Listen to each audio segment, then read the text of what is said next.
Hello friends, good morning. Welcome to मेरा प्यारा सा अमेजिंग सा channel physics universe. I hope you are all fine at your home and you are enjoying this video lectures. So today we are discussing about the ICSE Standard 10 Chapter 4 4.5 Experimental Verification of Laws of Refraction and Determination of Refractive Index of Glass. तो ये एक पूरा experiment ही है जो theory में है, हमें experiment पूरा यहाँ पर करना है। क्लियर? तो एक्सपेरिमेंट स्टार्ट करने से पहले मैं यहाँ पर एक ग्लास स्लाइडर है उसको मैंने ड्रॉ किया। ये एक ट्रांसपेरेंट है, एक कांच है, सिंपल कांच जैसा। तो ये एक कांच है, उसको हमने यहाँ पर ऐसे एक पेज पर रख देना है। क्लियर? अब ये जो ग्लास है उसको रख के मैंने उसको अंडरलाइन ड्रॉ कर दी, मतलब पूरे ग्लास को ऐसे मैंने स्केच पेन से ड्रॉ कर दिया। तो ऐसा रेक्टेंगल बनेगा। उस रेक्टेंगल को नाम दे दो ABCD, या फिर कुछ भी अपने हिसाब से दे सकते हो। यहाँ पर मैंने दे दिया है नाम ABCD। ओके। अब क्या करना है? तो अब हमें यह करना है कि यहाँ पर मैं 2 पॉइंट्स को ध्यान में रखता हूँ जो कि लगभग 5 सेंटीमीटर दूरी पर बनाने हैं। 2 पॉइंट्स को मैंने कैसे, ऐसे टिल्टेड लाइन में, जैसे कि कुछ एंगल बनेगा वैसे एंगल बनाने के एम से मैंने 2 पॉइंट्स दिए। अब ये 2 पॉइंट्स कैसे करना है? तो 2 पॉइंट्स पे मुझे वो पिन अंदर रखनी है। अंदर पिन मुझे पूरे तरीके से ऐसे अंदर रख देनी है, होल कर देना है, 2 पिन रख देनी है। Clear? So first pin I called it as small A and second pin called it as small B. दोनों पिन मैंने रख दी, ऐसे घुपा दी। क्लियर? ओके। नाउ अब क्या करना है, मुझे यहाँ पर एक ग्लास स्लैब है वो वापस रख देना है। अब ग्लास स्लैब से थोड़ा घूम के मुझे ये दोनों पिन फिर से देखनी है, मतलब कि ऐसे यहाँ पर मुझे अपनी आँख रख के ये दोनों पिन देखनी है। तो फिर क्या होगा कि ये जो दोनों पिन है वो उसकी पोजीशन थोड़ी चेंज हुई होगी ड्यू टू रिफ्रैक्शन। क्लियर? तो ये दोनों पिन की पोजीशन यहाँ पर चेंज हुई होगी और वो पोजीशन को मुझे फिर से 2 पिन से यहाँ पर रखना है। तो मैं दूसरी 2 पिन ऐसे रखूँगा कि जिससे ये 2 पिन उस पिन के डायरेक्ट लाइन बनानी चाहिए। यहाँ से अगर मैं देखूँगा ना तो ऐसा दिखेगा कि चारों पिन्स एक ही लाइन पे रखी हुई है। क्लियर? तो ये जो दूसरी पिन है उसको मैं नाम देता तो one is C, another will be D। Clear? सब स्मॉल लेटर्स में। ओके। नाउ अब क्या करना है? तो अब हमें ऑब्जर्वेशन तो यहाँ तक हो गया। यहाँ पर से ग्लास हटा दो तो रिफ्रैक्शन भी ख़त्म हो जाएगा। यहाँ पर से पिन हटा दो, वहाँ पर होल हो गए हैं। क्लियर? अगर मैं AB पिन हटा दूँ तो एक जो लाइन बनेगी एट दिस पॉइंट यहाँ पर, तो वो लाइन बना देता हूँ मैं पहले। This line here it is form, so एक लाइन हो गई। क्लियर? ओके। नाउ इस लाइन से मुझे एक नॉर्मल ड्रॉ करना है। क्लियर? तो एक नॉर्मल ड्रॉ कर देते हैं यहाँ से यहाँ तक का। तो ये एक नॉर्मल ड्रॉ है which is the normal to the surface, our glass slab surface, our rectangular surface. Okay. Similarly यहाँ से इस पॉइंट से ये तीनों लाइन को जोड़ दो, ये तीनों लाइन जुड़ जाएंगी। क्लियर? ओके। सो यहाँ पर 2 पॉइंट बने, you can see that points. Clear? दोनों पॉइंट्स को मैं नाम दे देता हूँ, this one is P, this second one is point P dash. Okay. यहाँ पर भी एक नॉर्मल हो जाएगा इस पॉइंट पे। ये एक दूसरा मैंने नॉर्मल ड्रॉ कर दिया जो कि सरफेस से पूरी तरीके से नॉर्मल है। ओके, नाउ अब क्या करना है, तो अब ये जो दोनों पॉइंट है ना पी पी डैश, उन दोनों को जोड़ना है। So this point is from, उन दोनों को जोड़ देते हैं तो पी पी डैश एक दूसरा पॉइंट बना। ये थोड़ी सी फिगर में लाइंस थोड़ी स्ट्रेट नहीं है, बट यहाँ पर always light rays are always straight. Okay, so ऐसा बन गया। ओके, अब यहाँ पर ये एक एंगल बन रहा है, क्लियर। यहाँ पर एक दूसरा भी एंगल बन रहा है। तो यहाँ पर स्टूडेंट्स, यहाँ पर ये पूरा रिफ्रैक्शन हो गया है। हमने ये एक्सपेरिमेंटली यहाँ पर ड्रॉ किया है। रिफ्रैक्शन कैसे हुआ, तो ये जो मैंने पहले जो पिन्स रखी थी it is known as incident ray. ये मेरी लाइट रे का इंसिडेंट रे है, clear.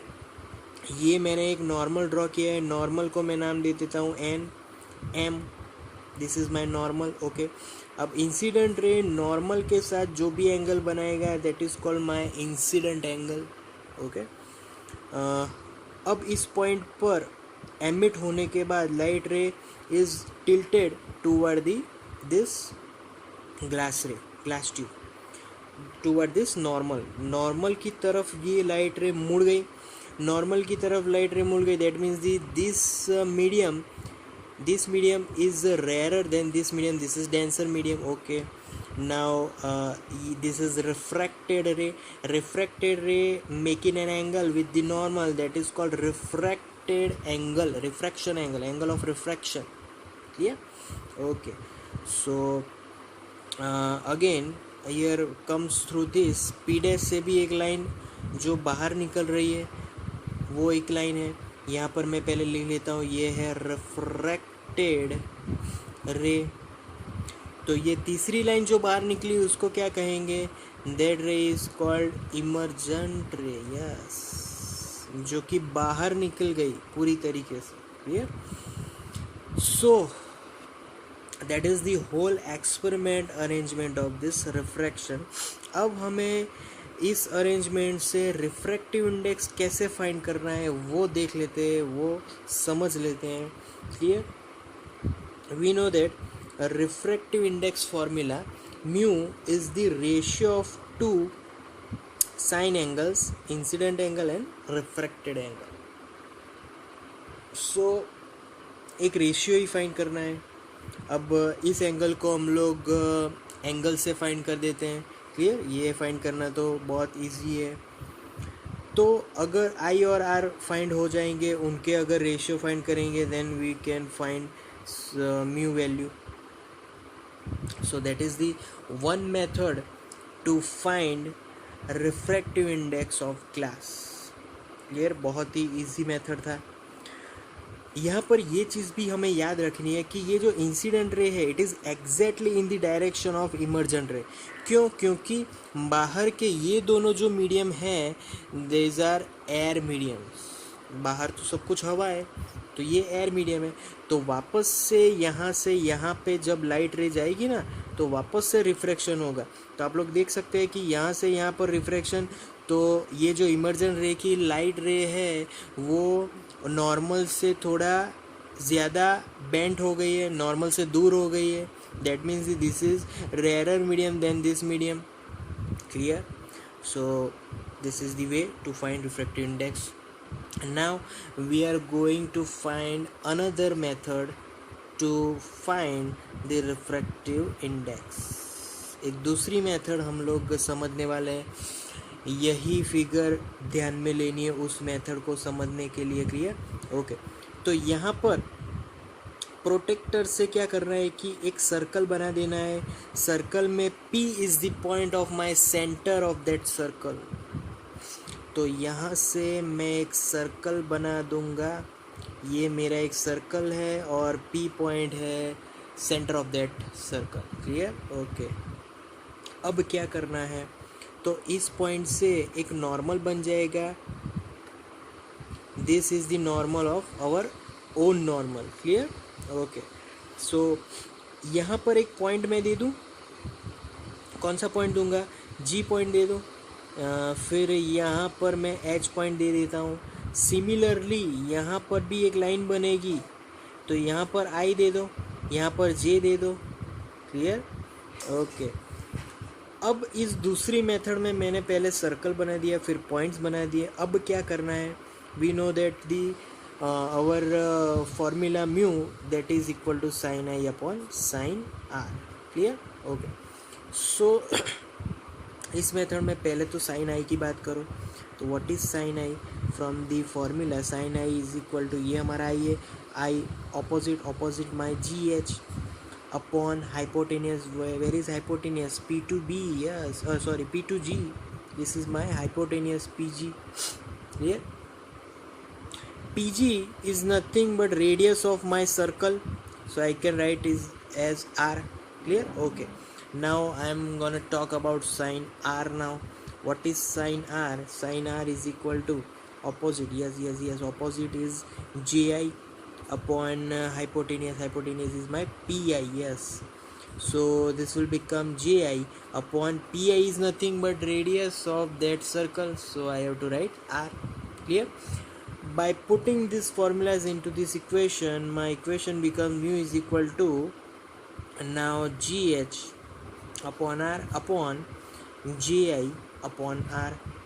So r will be cutted out, so my remaining term will be gh upon gi. So by finding gh by scale, by normally our scale, and by finding gi by normally our scale, their ratio will give us mu value. Clear, so simple as that. These are the two methods to find refractive index. अब ये जो दूसरी method है, वो दूसरी method में कुछ एक रिफ्रैक्टिव इंडेक्स से काम नहीं चलेगा, हमें उसका पूरा टेबल तैयार करना पड़ेगा.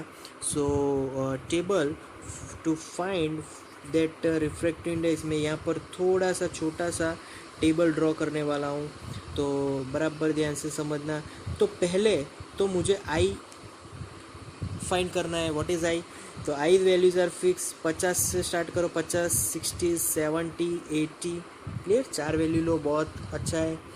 फिर बात करेंगे उसके आर की.